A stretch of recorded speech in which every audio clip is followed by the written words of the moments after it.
Well, good morning, everybody.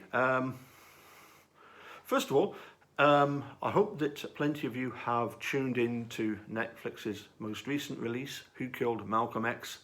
Absolutely brilliant documentary. Many congratulations to Abdur Rahman Mohammed for his dedication to the story. I must admit, I didn't know much about Malcolm X. I do now. What a great character. What a shame that he was killed. One can't help but wonder where he would have gone politically. I see comparisons with Nelson Mandela, and he obviously became Prime Minister of South Africa. I just liked Malcolm X, very charismatic. Not afraid to tell the truth, and to, I suppose another word I would use would be abrasive at times. Not afraid to man up and say what's what, say what it is. So yeah, well worth a watch. And I read an article just yesterday that, as a result of the documentary, that in New York they are going to reopen the case and look into the wrongful conviction of the other two that had nothing to do with the killing of Malcolm X. And so hopefully that'll be another tick for the Conviction Integrity Unit, which is in New York. But I really wanted to talk about the recent tour by Jerry Buting, which was entitled Making a Murderer, a Conversation with Jerry Buting. As you know, I did a short little video of a few of the slides, 6 of which are to do with making a murderer. The rest were sort of before and end after the talk about making a murderer. And just to say this, when you go along and see the show, there are dozens and dozens more great slides, which I didn't put into that video, which one of my friends actually thought it was a promo video done by Jerry. So well, I hope it does do the trick. I hope it does act as a promo video. I've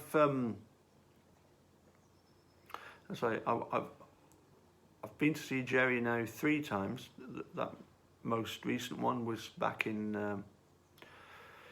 middle of January. As I say, Jerry's just finished his tour. He went quite extensively around the UK, including Glasgow, Edinburgh, Leeds, Derby, Nottingham, Southampton, Sussex, London, including Kingston, which is actually where I'm from originally, Norwich, Sheffield, Kiel and Warwick. And it was all to, mainly I think it was to universities. Certainly it was Napier University that I went to see him.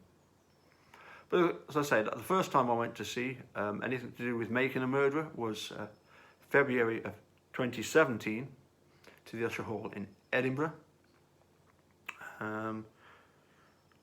One of the things we weren't able to do, there was due to start at 7:30. There was an hour delay. Didn't start till 8:30. Unfortunately, we had to get the last train to Clarksville, so we weren't able to stay to the very end. When they'd finished talking about Making a Murderer, and they'd moved on to justice reform in general. Of course, December 2018, I went to Amsterdam and saw Jerry Buting and David Rudolph. A different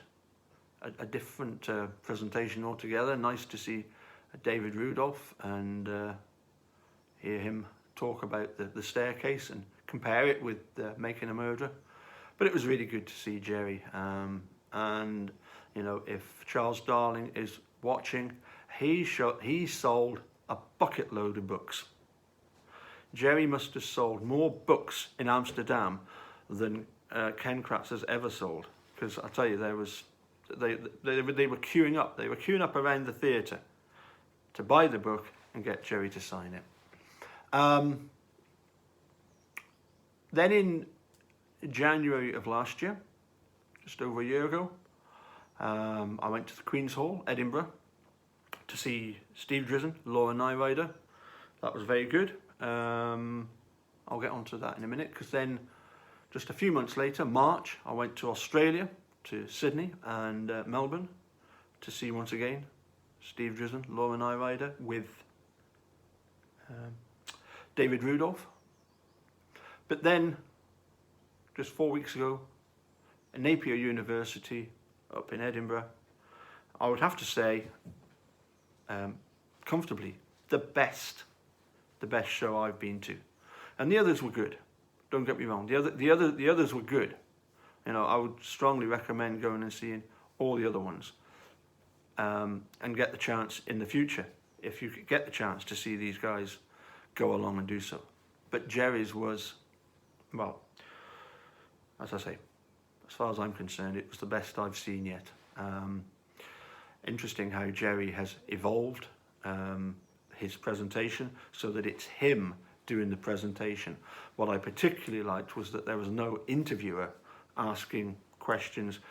Sometimes when you get the people asking the question, it's clear that they don't know as much about the case than a lot of supporters, a lot of us know. You wonder why they had them. And I'm sure that's what Jerry did. He thought, well, there's no point in having somebody sort of interviewing me. I'll just put this PowerPoint presentation together. I say 90 minutes non-stop, pure quality. Everything was covered. Everything about the trial, obviously because of MAM. You know, there's basically everything from, you know, from the moment he started looking at Stephen Avery's case up to now was covered. And you even got some photographs of him as a much younger Jerry Butin as well, which was good. But as I say, everything was covered. In Australia, unfortunately, for whatever reason, Steve and Laura could barely mention Stephen Avery and Kathleen Zellner. Jerry, yeah, he covered Bobby Dassey and Scott Taddick, and mentioned that they were those two were some of their amongst their prime suspects, for obvious reasons. Certainly, Steve Drizzen and Laura Nyrider didn't mention that, I don't think, at all. And it's been suggested to me that they have to tread very carefully, because of course their client, you know, is in the same family. I suppose I can't help saying the reason I admire people like Kathleen Zellner and Malcolm X, and I'd put Kathleen Zellner in that category, you know, effective, abrasive, charismatic. As some of you know, another politician I admire, George Galloway, you know, not afraid to rattle cages, not afraid to tell it as it is. You know, none of this nicey messing about. As I say, I'm sure a lot of you know what I'm on about. You know, you've listened to me haver on enough. As I say, the Jerry Butin presentation had dozens and dozens of slides. I've got 6 little slides of the in that little 30-second video. You know, you go along and see Jerry, you'll get the full lot. And obviously he'll be doing other tours, because, you know, he said, you know, don't put any more photos out, because, you know, you'd spoil it for people. Well, actually those were the only ones that I took. But it's good that he is definitely obviously going to be doing other tours. And Jerry, when you do have your next tour dates sorted out, please do. let us know. Let all the YouTubers know where you're going to be and when. I'll say, for me, it was a little disappointing. I must say that Steve Drizzen and Laura Nyrider, it was like there were certain subjects that were taboo. You know, if you're presenting Inside Making a Murderer, and you're not going to talk about Stephen Avery and Kathleen Zellner even to any great extent, to me that's problematic. I suppose we didn't get off to the best of starts when I first emailed Steve Drizzen when we arrived. His reply back was, "What are you doing here? You've already seen the show. What, you know, why have you come all this way?"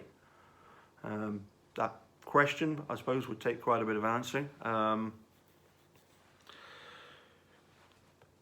For me, the highlight of the tour to Australia was the banner. It's amazing how that banner has become so iconic. You know, Marvel Stadium, outside Enmore Theatre, outside the courthouse in Manitowoc, outside, at the AV Salvage Yard sign, and in various other locations that the dude has taken it to. It's funny about the banner because when we asked Mark about doing such a banner, Eric Jose, you know, was saying that it should say, I've got it written down, that it should say "Truth and Justice" for Teresa Halbach, Stephen Avery and Brendan Dassey. And then if there's space, we could put, you know, Eric Jose on MAM on YouTube, and hashtag, if you haven't done so already, please hit subscribe, and hashtag Captain Crunch is British, you know, and all that kind of stuff. You know what the dude's like, you know. I'm only kidding, dude. I'm only kidding. But Stacey and I set him straight. Said, no, this is what we're going to have: freedom, free Stephen Avery, free Brendan Dassey. Hashtag work with KZ. And that was sorted out, because, you know, when you've got Mark there to help with his input as well, you know, me, Stacey and Mark, you know, we sort of overridden everything that the dude was wanting and came up with a really, really good banner. Bit cumbersome to carry around, but I think that banner is going to be iconic for quite a while to come. And that was as a result of going, as I say, to Australia. Anyway, I think I've rabbited on enough for today. So basically, to cut a long story short, the message was, get along, see Jerry. He's evolved. He's evolved something that's really, really good. You know, go along and see it. Jane Sharp would definitely back me up on that one. She went and saw it. It was absolutely brilliant. The best yet, you know. Which is understandable, because the case has evolved, and so therefore there's more to talk about and more to present, I say there was no subject that was taboo as far as Jerry was concerned. He just laid it all out there, including, you know, the ineffective assistance of counsel. He covered everything you can think about it, he covered it, yeah? I think there was even mention of the fact that, you know, there's suggestions that, you know, Teresa might not even be dead. She might still be alive somewhere. You know, I think he even mentioned that. Because again, that's something that, you know, one or two people are talking about. We just don't know. That's why we need the testing done, so that we can say for certain whose cremains they were. So anyway, yeah, please go along and see Jerry when you get the chance to. You will not be disappointed. It's the best yet. Watch Malcolm X, really, really good. Another one I've not quite finished yet, The Pharmacist. I love these programs about people who are that passionate about trying to make a change, that they're prepared to go to the lengths that Doug Schneider went to. Anyway, I think that's all I've got for today. So I'm going to say cheerio, and we'll catch you again soon, no doubt. And of course, Sunday, please do tune in for the next edition of myself with the Dude and Magilla. And it seems now as if Will Griffin will be able to join us. So we're going to have a gorilla, a griffin, and a couple of werewolves. Ow. Okay, catch you soon. Bye for now.